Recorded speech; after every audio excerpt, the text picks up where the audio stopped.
Hello दोस्तों, नमस्कार। आज हम बात करने वाले हैं तारगोला फेंक की। और इसमें आपकी मैराथन की भी बात होगी, और इसमें आपकी डेकाथलन की बात होगी, मिश्रित स्पर्धाओं की बात होगी, और पेटाथलॉन की बात होगी, हेप्टाथलॉन की बात होगी। इसमें सारी जो भी चीज इवेंट्स हैं महिलाओं की और पुरुष की या तिरकोत के बारे में सारी बातें हम इसमें करेंगे। ये हम आपकी थ्योरी की वीडियो है। मेरी वीडियो को अभी तक लाइक ना किया हो लाइक कर लें, दोस्तों में शेयर कर दें। अभी तक सब्सक्राइब ना किया हो तो सब्सक्राइब कर लें, ताकि आने वाली वीडियो और पिछली सारी वीडियो आपको मिलती रहें। ठीक है। ये जो है इसमें मैंने सारे इन इवेंट्सों के सब चीज़ें थ्योरी के रूप में रखी हैं। और इसमें से देखिए परीक्षाओं में आने वाली चीज़ें हैं। ठीक। पिछले परीक्षाओं में भी इसमें से पूछे गए हैं और आने वाली परीक्षाओं में भी पूछे जाएंगे। ठीक है, देख लें आप। पहला देखिए, जैसे तार गोला फेंक की ग्राउंड के बारे में ही देख लीजिए।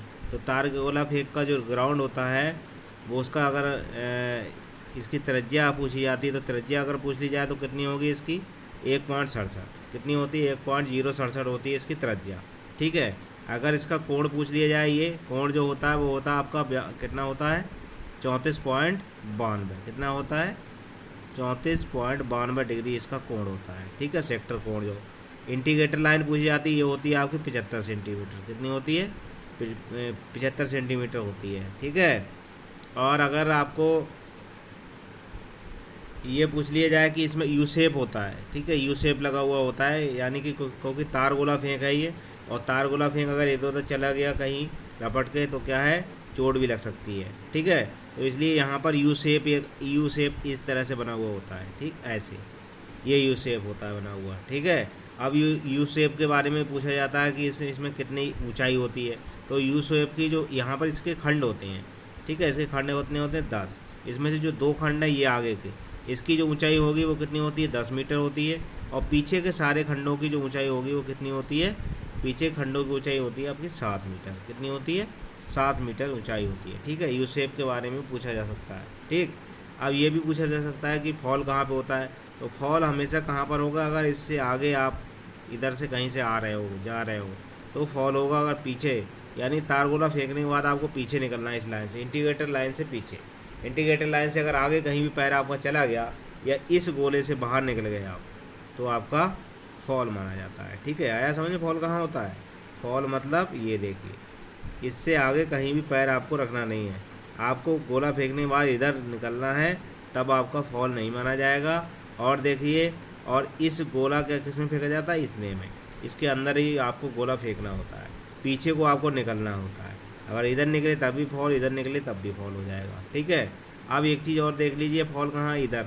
अगर ये जो कोण है आपका, कोण जो है आपका 34.92 का, इस कोण के अंदर ही आपका जो तार गोला फेंका वो फेंका जाएगा। इधर भी नहीं फेंक सकते आप, इधर भी नहीं फेंक सकते। अगर इधर फेंक रहे हो तब भी फॉल होगा, और इधर फेंकोगे तब भी ये फॉल होगा। ठीक है। अगले देखिए, अगले अगर इसका तार का व्यास पूछ लिया जाए, जो आपका अगर गोला जो होता है ना, तार गोला जो होता है, ये जो तार होता है यहाँ पर इसका स्टैंड लगा होता है पकड़ने के लिए, तो इस तार का भी व्यास पूछ लिया जाता है। तो इस तार का जो व्यास होता है वो आपका होता है 3 मिमी। कितना होता है? 3 मिमी होता है इसका व्यास। तार का व्यास भी पिछली परीक्षाओं में पूछा गया है, इसका ध्यान रखना। ये जो तार लगा होता है इसका व्यास पूछ लेते हैं, तो इसका जो व्यास होता है वो होता है आपका 3 मिमी। ठीक है।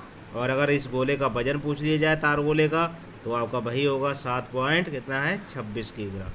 शायद 7.26 किग्रा इसका वजन होता है। अगर महिलाओं के पूछ लिया जाए तो महिलाओं के लिए होता है 4 kg। कितना? 4 किलोग्राम होता है इसका वजन। ठीक है। अगले देखिए, इसके बारे में अब देखते हैं। अब देखिए, तार गोला एक गोलाकार क्षेत्र से फेंका जाता है जिसका व्यास, अब तुरंत मतलब उसका जो व्यास होगा, जो मान लो व्यास मतलब जिसमें से आपको खिलाड़ी ये फेंक रहा है, तो इसके व्यास की बात हो रही है। इसका जो व्यास होगा वो कितना होगा? 2.135 मीटर। कितना होता है? 2.135 मीटर होता है। अब वृत्ताकार क्षेत्र के बाहर की ओर 75 सेंटीमीटर इंटीग्रेटर दोनों ओर होती है, इसे इंटीग्रेटर लाइन या रिटर्निंग लाइन भी कहते हैं। तो वृत्ताकार के दोनों ओर 75 मीटर जो होती है इंटीग्रेटर लाइन होती है 75 सेंटीमीटर की। जैसे ये देखो है ग्राउंड गोला फेंकने वाला, तो इसके इधर भी इंटीग्रेटर लाइन होगी, इंटीग्रेटर लाइन ये होगी। यही इंटीग्रेटर लाइन की जो लंबाई वो कितनी है, 75 सेंटीमीटर है।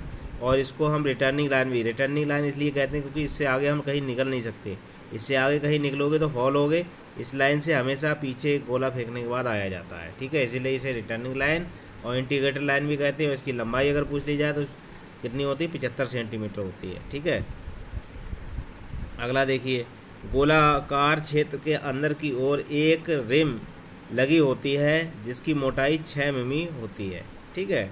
अब देखिए गोलाकार जो क्षेत्र है उसके क्या है, अंदर क्या है, एक रिम लगी हुई होती है लोहे की, क्या की होती है, और उसकी अगर मोटाई पूछ ली जाए तो कितनी होती है, 6 मिमी होती है, ठीक है।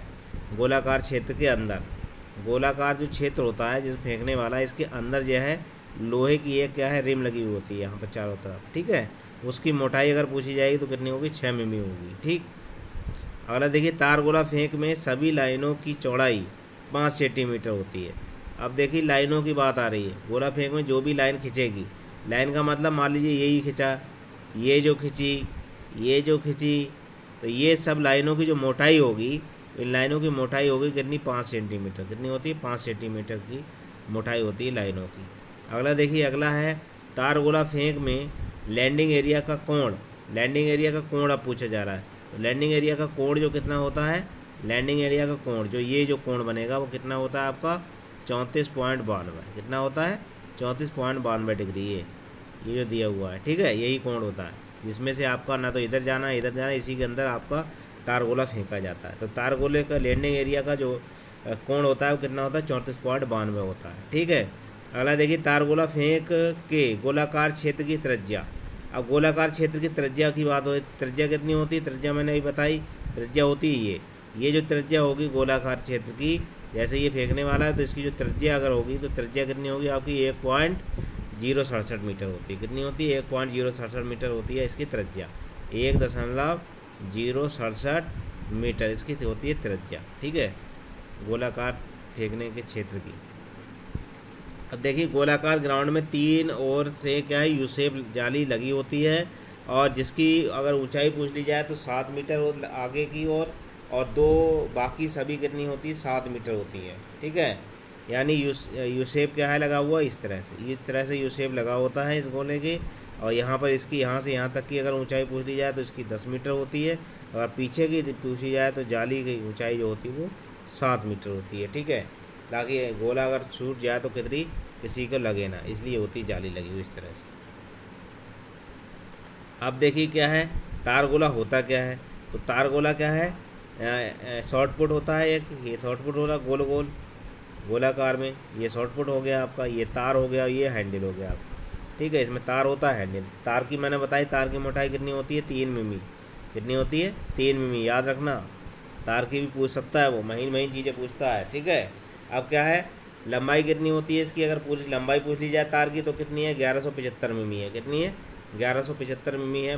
और आपकी फीमेल के लिए यानी मेल के लिए कितनी है, 1175, और फीमेल के लिए यानी महिला के लिए 1160 मिमी, ठीक है।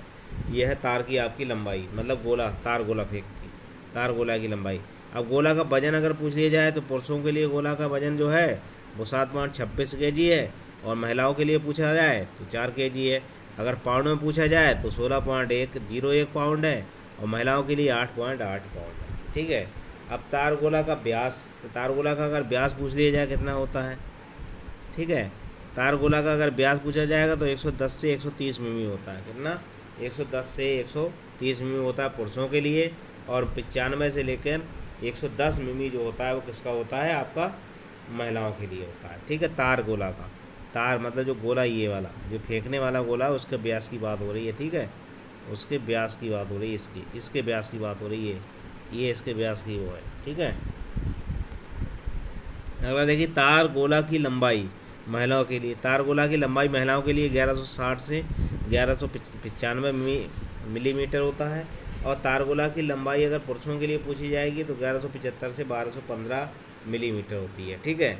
अगले देखिए, इसमें क्या है, 8 से कम खिलाड़ी होने पर प्रत्येक खिलाड़ी को 6 प्रयास दिए जाते हैं। कितने प्रयास दिए जाएंगे, 8 से कम, 8 या 8 से कम होंगे तो 6 प्रयास, और 8 से अधिक होंगे तो कितने दिए जाते हैं, 3 प्रयास दिए जाते हैं प्रत्येक खिलाड़ी के लिए, ये ध्यान रखना।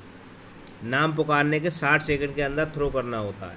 अब ये भी ध्यान रखना क्या है, अगर किसी खिलाड़ी का नाम पुकारा गया खेल के दौरान तो वो उस नाम को नज़रअंदाज ना करे, यानी उसके लिए 60 सेकंड के अंदर अपना थ्रो कर देना होगा, वरना क्या है उसका जो जो उसका प्रयास है वो क्या है उसका रद्द कर दिया जाएगा अगर 60 सेकंड के अंदर उसने अपना थ्रो नहीं किया तो। ठीक है। अगले देखिए तारगोला फेंक के चरण कितने होते हैं।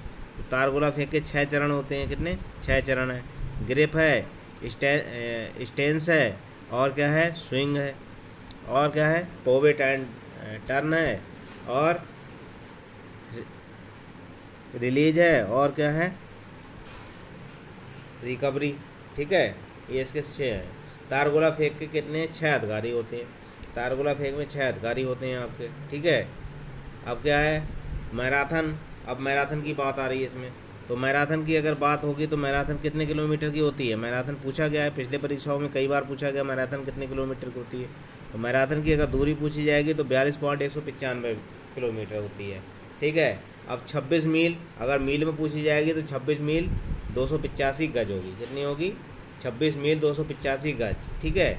अगर किलोमीटर में तो 42.195, मील में पूछी जाएगी तो 26 मील 295 होगी, 285 मीटर। ठीक है, 285 गज। ठीक है, ये आपका हो गया। अगले देखिए सन 1908 ईस्वी में लंदन में ओलंपिक प्रारंभ किया गया। अब ओलंपिक प्रारंभ कब से किए गए थे? ओलंपिक में मतलब जो ओलंपिक में मैराथन प्रारंभ कब से की गई थी ये पूछा जाएगा। तो ओलंपिक में कब से प्रारंभ की गई थी? ये लंदन 1908 लंदन ओलंपिक में ये प्रारंभ की गई थी मैराथन दौड़। ठीक है, मैराथन दौड़ की बात हो रही है। ये मैराथन दौड़ जो थी वो कब से स्टार्ट हुई है? 1908 लंदन ओलंपिक से। ठीक है। अब IOC द्वारा मैराथन की 42.195 किमी की दूरी को 1921 में मान्यता दी गई।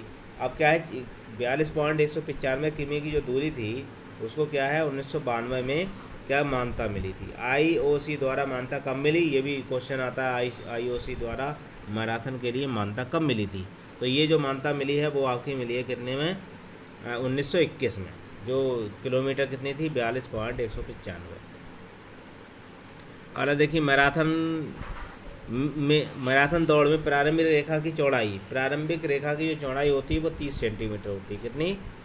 प्रारंभिक रेखा की जो लंबाई होगी वो 30 सेंटीमीटर होती है। ये भी पूछा जा सकता है। ठीक है। रिफ्रेशमेंट कितने किलोमीटर पर होता है? हर 5 किलोमीटर पर रिफ्रेशमेंट होता है इसमें लगा हुआ। और देखिए अगर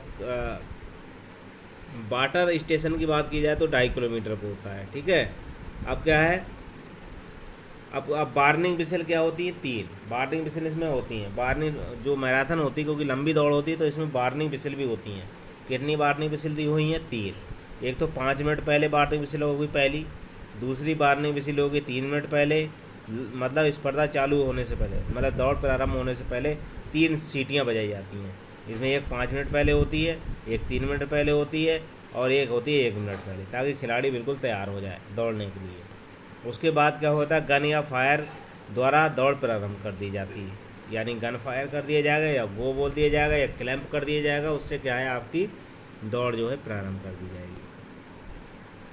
अगला देखिए मिश्रित स्पर्धाएँ। मिश्रित स्पर्धाएँ क्या कौन सी होती हैं? ठीक है, मिश्रित स्पर्धाओं का मतलब जानते हो?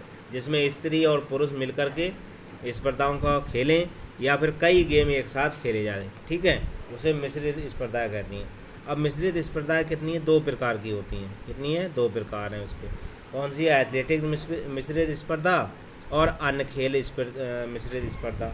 अब अगर एथलेटिक्स की बात हो जाएगी तो एथलेटिक्स में कितनी आती हैं? 2 स्पर्धाएँ आती हैं, हेप्टाथलॉन और डेकाथलॉन। और हेप्टाथलॉन की बात आ जाएगी तो महिलाओं की होती है, और डेकाथलॉन की बात हो जाए तो ये पुरुष की होती है। इसमें 7 इवेंट्स होते हैं, इसमें 10 इवेंट्स होते हैं। ठीक है। अब इधर देखिए इसमें है पेटाथलॉन होती है और ट्राइथलॉन होती है। पेटाथलॉन में अगर पूछी जाए तो 5 स्पर्धाएँ होती हैं, अगर इसमें पूछी जाए तो 3 स्पर्धाएँ होती हैं। लेकिन इसमें स्त्री और पुरुष दोनों मिलकर के भाग लेते हैं, बस इतना अंतर है दोनों में। इसमें स्त्री लेती है, इसमें पुरुष लेते हैं, लेकिन इसमें स्त्री और पुरुष दोनों ले लेते हैं स्पर्धाओं में भाग। अगला देखिए डेकाथलॉन की क्या है स्पर्धाएँ? इसमें 10 स्पर्धाएँ होती हैं। डेकाथलॉन में कितनी स्पर्धाएँ हैं? 10 स्पर्धाएँ हैं। ठीक है, कितनी है डेकाथलॉन में अगर पूछ ली जाए तो कितनी स्पर्धाएँ हैं? 10। और ये पुरुष स्पर्धा है। कितनी है? पुरुष स्पर्धा है डेकाथलॉन। इसमें सन 1912 ईस्वी के स्टॉकहोम ओलंपिक में शामिल किया गया था। अगर ये पूछ ली जाए इसे शामिल कब किया गया, तो 1912 ईस्वी में स्टॉकहोम ओलंपिक से इसे शामिल किया गया था। ठीक है, अगला देखिए, अगला क्वेश्चन बनता है, इस स्पर्धा में जो ओलंपिक में जीतता है उसे आयरन मैन कहा जाता है। ठीक है, अब ये देख लीजिए, अगर डेकाथलॉन प्रतियोगिता में जो भी प्रतियोगी जीतता है उसे आयरन मैन की उपाधि दी जाती है। किसकी? आयरन मैन की उपाधि दी जाती है। क्वेश्चन बन जाएगा, आयरन मैन की उपाधि कौन सा खेल जीतने के बाद मिलती है? ठीक है, तो डेकाथलॉन जीतने के बाद आयरन मैन की उपाधि मिलती है।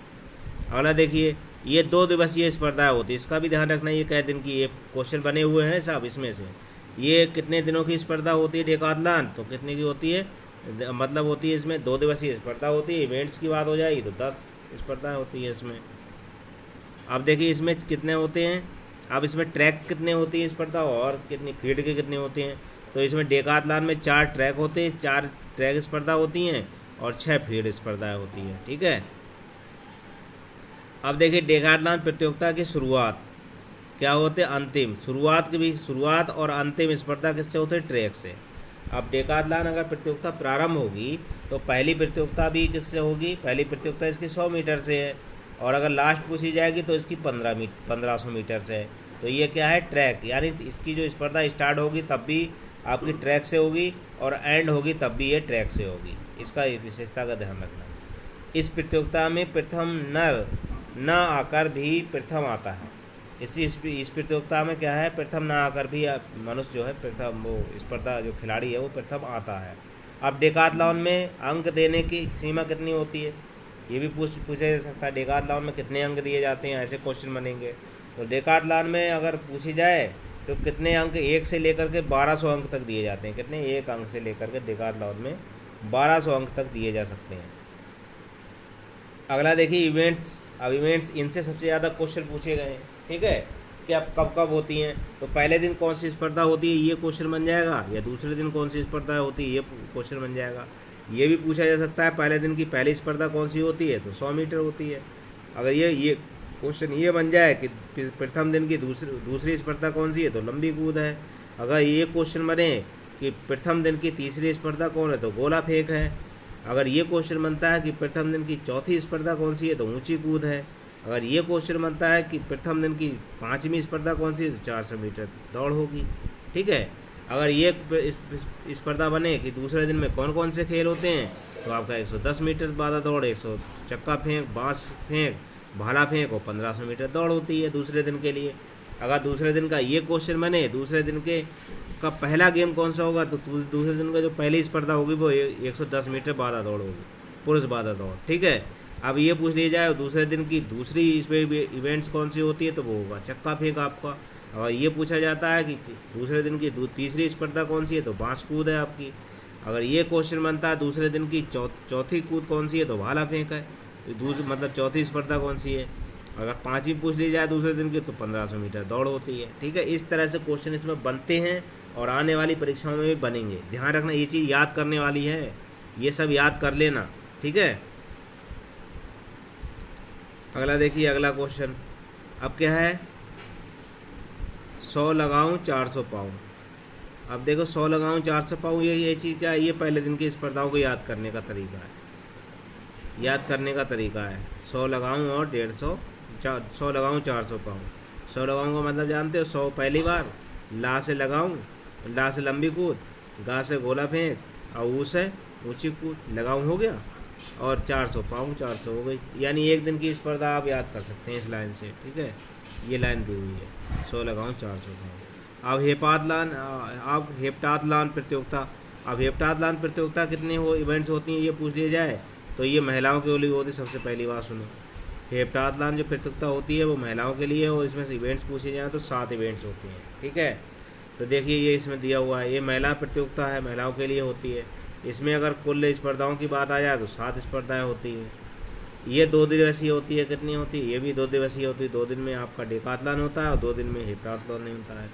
अगले देखिए, इसमें 3 ट्रैक तथा 4 फील्ड इवेंट्स होते हैं। अब इसमें देख लिए कितने ट्रैक और कितने फील्ड होते हैं, ये क्वेश्चन बनता है। तो इसमें क्या है? 3 ट्रैक होते हैं और 4 फील्ड इवेंट्स होते हैं। ठीक है, अगला देखिए द्वितीय दिन, मतलब प्रथम दिन और द्वितीय दिन। ठीक है। अब प्रथम दिन और द्वितीय दिन कौन सी होती है हेप्टाथलॉन में? तो प्रथम दिन आपकी 100 मीटर बाधा दौड़ होगी। क्वेश्चन वही तो क्वेश्चन बनेंगे कि हेप्टाथलॉन की प्रथम दिन में पहली प्रतियोगिता कौन सी होती है? 100 मीटर बाधा दौड़ होती है महिलाओं की। अगर दूसरे दिन की पूछ ली जाए तो दूसरे दिन की ऊंची कूद होती है। तीसरी स्पर्धा दूसरे दिन की नहीं, पहले दिन की दूसरी स्पर्धा ऊंची कूद, और पहले दिन की तीसरी स्पर्धा गोला फेंक होती है। पहले दिन की चौथी स्पर्धा 200 मीटर दौड़ होती है। अब दूसरे दिन की पहली स्पर्धा पूछी जाए तो लंबी कूद है। अब दूसरी स्पर्धा पूछी जाए दूसरे दिन की तो भाला फेंक है। और तीसरी स्पर्धा पूछी जाए तो 800 मीटर दौड़ है। ठीक है, ये महिलाओं के लिए है। अगला देखिए, अगला है पेटाथलॉन। क्या है? पेटाथलॉन की बात हो रही है। पेटाथलॉन में कितनी स्पर्धाएँ होती हैं? 5। पेटाथलॉन में कितनी स्पर्धा होती हैं? 5। और इसमें स्त्री और पुरुष दोनों, यानी मेल और फीमेल दोनों ही मिल करके ये प्रतियोगिता करते हैं। ठीक है। इस प्रतियोगिता में कितनी होती हैं? पेटाथलॉन में कितनी है? 5 स्पर्धाएँ होती हैं। इसमें महिला और पुरुष दोनों मिल करके भाग लेते हैं। ठीक है। पुरुषों की प्रतियोगिता 1 दिन की होती है, पूर्ण हो जाती है। अब इसमें क्या है, इसमें अगर बात आ जाए पेटाथलॉन की, तो इसमें क्या है, पुरुषों की स्पर्धा कै दिन की होती है, ये क्वेश्चन बन सकता है। तो पुरुषों की जो स्पर्धा होती है वो आपकी होती है 1 दिन के लिए। 1 दिन में उसके इवेंट्स पूरे हो जाते हैं। अब देखिए, महिलाओं की बात आ गई। महिलाओं की प्रतियोगिता 2 दिन में पूर्ण होती है। महिलाओं की प्रतियोगिता कितने दिन में होती है? इसमें 2 दिन में पूर्ण होती है। अब पुरुष प्रतियोगिता क्या है? पुरुष प्रतियोगिता कौन सी? 1 ही दिन में पूर्ण होती हैं। अब ये पुरुष प्रतियोगिता की बात आ गई तो क्या है, कौन से की हो रही? पेंटाथलॉन की बात हो रही है। किसकी होती है? पेंटाथलॉन की। ठीक है। तो पेंटाथलॉन में कितनी है? अगर पुरुष स्पर्धाओं की बात हो गई तो क्या है, वो 1 ही दिन में पूर्ण होगी। अब इसमें होगी कौन कौन सी, ये पूछी जाएगी। तो 100 मतलब शूटिंग होगी। कौन सी होगी? पहली स्पर्धा कौन सी होगी? अगर ये पूछ ली जाए पेंटाथलॉन की पहली प्रतियोगिता कौन सी है, तो कौन सी है? शूटिंग है। 10 मीटर एयर राइफल। क्या है? शूटिंग में कौन सा होगा? 10 मीटर एयर राइफल। अगर दूसरी स्पर्धा पूछ ली जाए पेंटाथलॉन की, तो ये आपकी होगी कौन सी? तैराकी। तो ये 200 मीटर फ्री स्टाइल तैराकी होती है। ठीक है। अगले देख लिए, अगले है महिलाओं की प्रतियोगिता। अगले क्या है? अगला है तलवारबाजी। कौन सी है? तीसरी स्पर्धा कौन सी है? तीसरी आपकी तलवारबाजी। चौथी पूछ ली जाए तो आपकी घुड़सवारी है। और 5वीं क्या है? Cross country 3200 metre. कौन सी है? Cross country 3200 metre. कौन सी है आपकी? Cross country. ठीक है। अगला देखिए, महिला प्रतियोगिता क्या है? पेंटाथलॉन कौन सी होती है? तो पहले दिन स्पर्धा कौन सी होती है? दूसरे दिन ये पूछा जाता है अधिकतर। तो अगर पेंटाथलॉन की बात हो गई तो प्रथम दिन क्या होती है? घुड़सवारी होती है। प्रथम दिन की दूसरी स्पर्धा तलवारबाजी है। प्रथम दिन की तीसरी स्पर्धा जो है तैराकी है। अब दूसरे दिन की स्पर्धा पूछ ली जाए तो पेंटाथलॉन के दूसरे दिन की जो स्पर्धा है वो शूटिंग है। और 5वीं स्पर्धा अगर पूछ ली, मतलब दूसरे दिन की दूसरी स्पर्धा पूछ ली जाए या फिर 5वीं स्पर्धा पूछी जाए तो आपकी क्रॉस कंट्री है।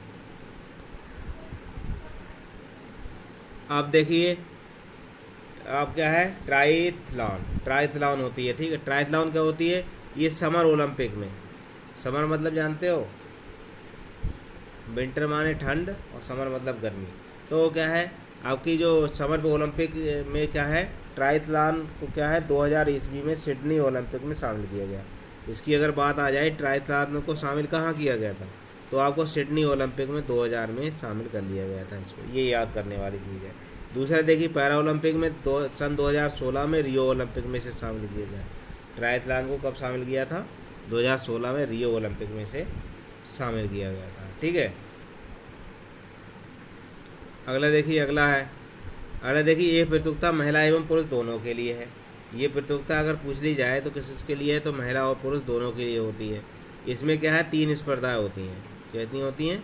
3 स्पर्धाएँ इसमें होती हैं ट्राइथलॉन में। ठीक है। अब ट्राइथलॉन में 3 प्रतियोगिता कौन कौन सी हैं? आपकी स्पर्धा कौन सी है? तैराकी है, 1500 मीटर दौड़ है। साइकिलिंग आपकी 40 किलोमीटर है।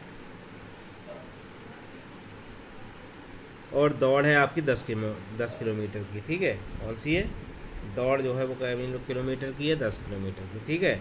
और ट्राइथलॉन में कौन सी है? 3 स्पर्धा हैं। पहली आपकी तैराकी है 1500 मीटर की, दूसरी साइकिलिंग है 40 किलोमीटर की, और तीसरा है आपका दौड़ 10 किलोमीटर की। ठीक है। ये आपकी कौन सी हो गई? ट्राइथलॉन की प्रतियोगिता। अब देखो स्पाइक की संख्या, स्पाइक जो जूते के नीचे लगे हुए होती है कोर, उसकी बात हो रही है। तो स्पाइकों की अगर संख्या पूछ ली जाए, जैसे मान लीजिए ये जूता है आपका, तो यहाँ पर जूते के होल में क्या है, इस तरह से कीलें बनी लगी हुई होती हैं, इस तरह से कीलें होती हैं लगी, ठीक है, इस तरह की, ठीक, इस तरह की, उन कीलों की बात हो रही है, ठीक है, ताकि खिलाड़ी रपटे ना, इसलिए वो क्या है बनाए जाते हैं, इसीलिए आपके कुछ जूतों के नीचे क्या है, वो स्पाइक लगाई जाती है, ठीक। तो उनकी अगर अधिकतम संख्या पूछ ली जाए तो 11 होगी। क्या है, स्पाइक की जो संख्या अधिकतम होती है वो 11 होती है। अगर जूते के बाहर निकले स्पाइक की लंबाई पूछ ली जाए अधिकतम, तो आपकी अधिकतम लंबाई कितनी है, आपकी 9 मीटर होती है। कितनी, 9 मिलीमीटर। कितनी होती है, 9 मिलीमीटर होती है अधिकतम। अगर देखिए अब तिरकूत की बात आ गई। तिरकूत की अगर बात आ जाए, इसकी कुल 3 तकनीकें होती हैं। तिरकूत की अगर तकनीकें पूछ ली जाए तो कितनी होती हैं, 3 तकनीक होती हैं। एक देखिए फ्लैट टेक्निक है। फ्लैट टेक्निक क्या है, पॉलिश टेक्निक, जैसे इसे क्या है, पॉलिश टेक्निक भी कहते हैं। क्या है, फ्लैट टेक्निक को क्या कहते हैं, पॉलिश टेक्निक भी इसको कहा जाता है। अब इसमें देखिए 3 चीज़ें होती हैं, एक तो होप होती है, एक स्टेप होती है, एक जंप होती है। होप, स्टेप और जंप, ठीक है। अब अगर क्षमता पूछ ली जाए तो क्षमता कितनी लगाई जाएगी एक बार में, तो होप पर जब पैर हम पड़े डालेंगे तो क्षमता हमारी कितनी लगाएंगे, अनुमानन क्षमता होती है ये 35 डिग्री लगाएंगे। स्टेप पर जब हमारा पैर पड़ेगा तो आप 30 डिग्री लगाएंगे, और जैसे ही आप जंप पे जाएंगे तो आप 35% क्या लगाएंगे, क्षमता लगाएंगे। यानी पहले हिप पे लगाए, होप पे लगा देंगे 35% क्षमता, उसके बाद स्टॉप पे जाएंगे तो 30%, और 35% आपकी जंप पे, स्पर्धा पे हम क्या लगाएंगे, क्षमता का अपना उपयोग करेंगे। अब क्या है, स्टेप टेक्निक, दूसरी क्या है, स्टेप टेक्निक या रशियन टेक्निक भी कहा जाता है इसे। स्टेप टेक्निक या रशियन टेक्निक भी कहा जाता है। इसमें जो क्षमता का उपयोग क्या करेंगे, तो इसमें हॉप पे क्षमता का उपयोग कितना कर देंगे, 38.5%, स्टेप पे करेंगे 30% हम, और जंप पे करेंगे 31.5%, ठीक है। यहीं से पूछने वाले क्वेश्चन जो हैं वो आपके आती है परीक्षा में। अब मिक्स या मॉडल तकनीक की बात आ गई। तीसरी तकनीक है ये, ठीक है, तीसरी तकनीक है मीडिया मॉडल तकनीक, तिरकूत, ठीक है। अब इसमें देखिए क्षमता है, इसमें क्षमता का उपयोग क्या करेंगे, होप में क्षमता 37% लगाएंगे, स्टेप में आपकी 33% लगाएंगे, और जंप में आपकी 30% क्षमता का उपयोग करेंगे, ठीक है। तो ये वो सारी चीज़ें मैंने इसमें रखी हैं, ठीक है।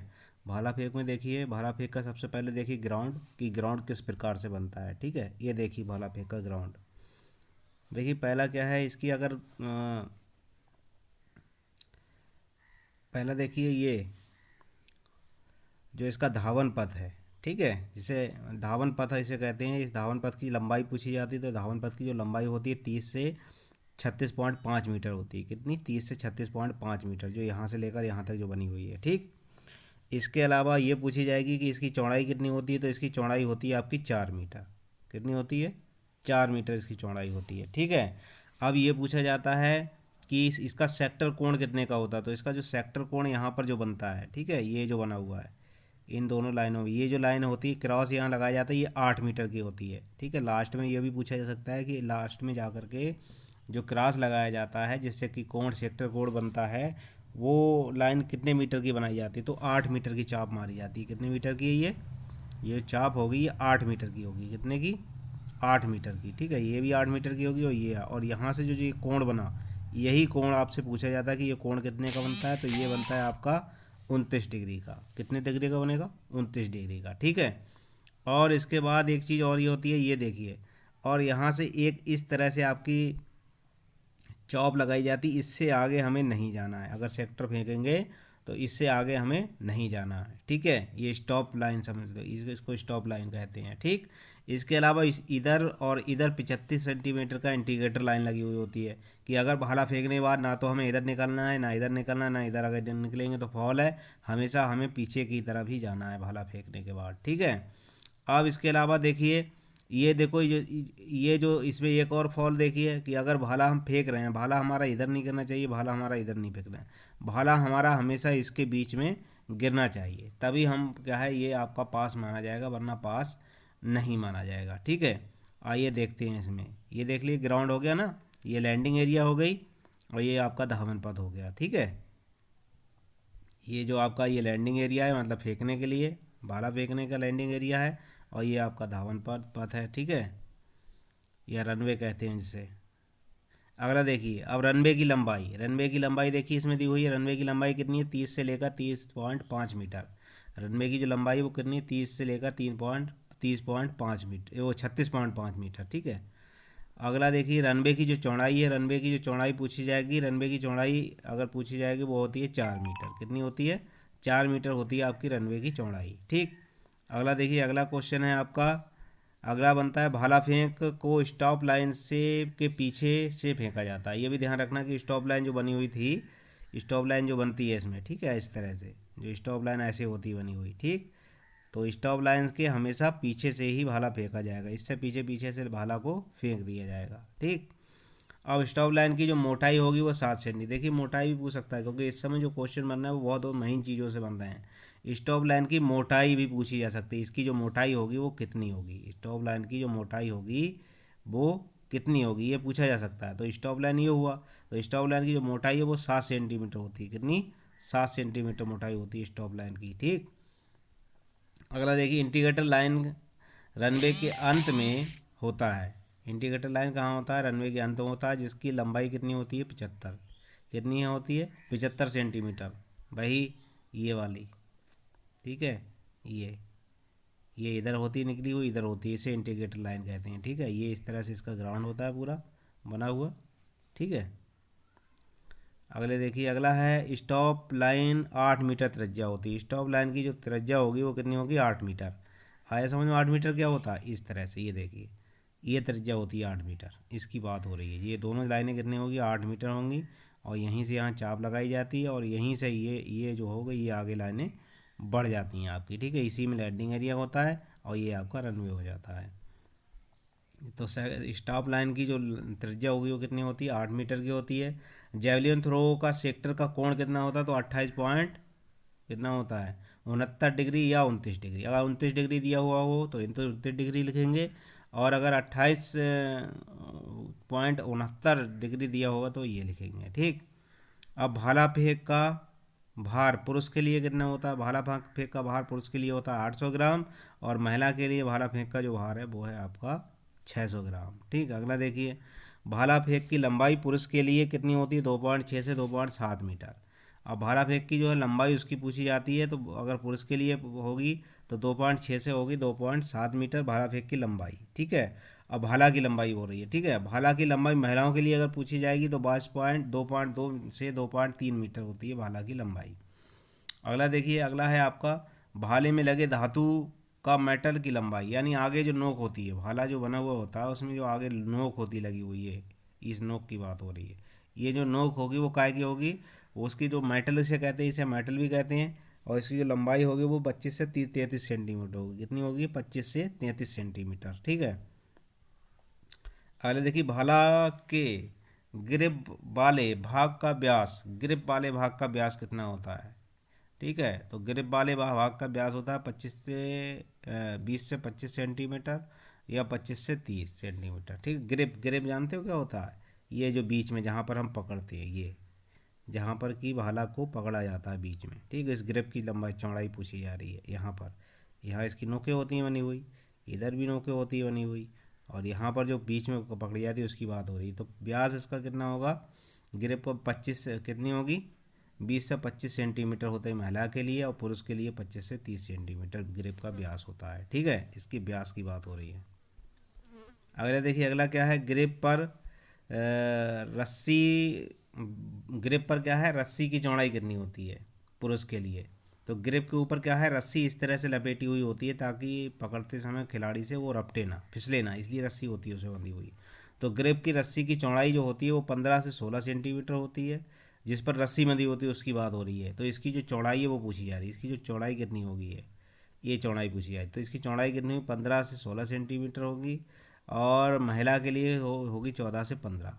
ठीक है, इसकी 15 से 16 ये वाली की बात हो रही है। भाला फेंकते समय जेवलिन सिर से ऊपर रहती है। क्या है? सिर से ऊपर। अगर भाला आप फेंक रहे हैं तो हमेशा क्या होगी? सिर के ऊपर रहना चाहिए भाले को।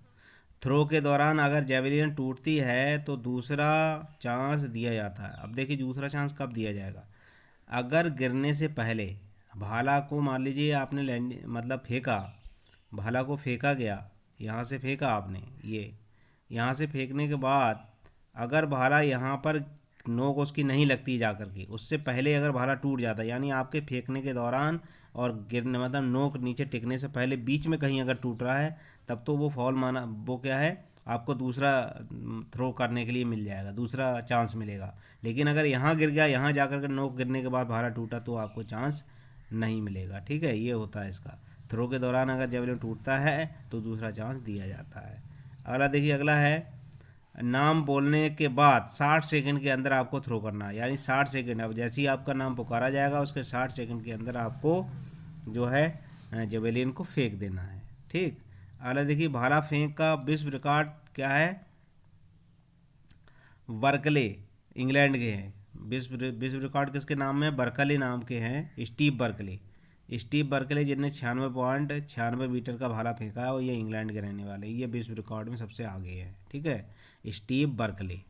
अगला देखिए, अगला है नीरज चोपड़ा। नीरज चोपड़ा का जो रिकॉर्ड है पुराना, वो कितना 88.60 मीटर है।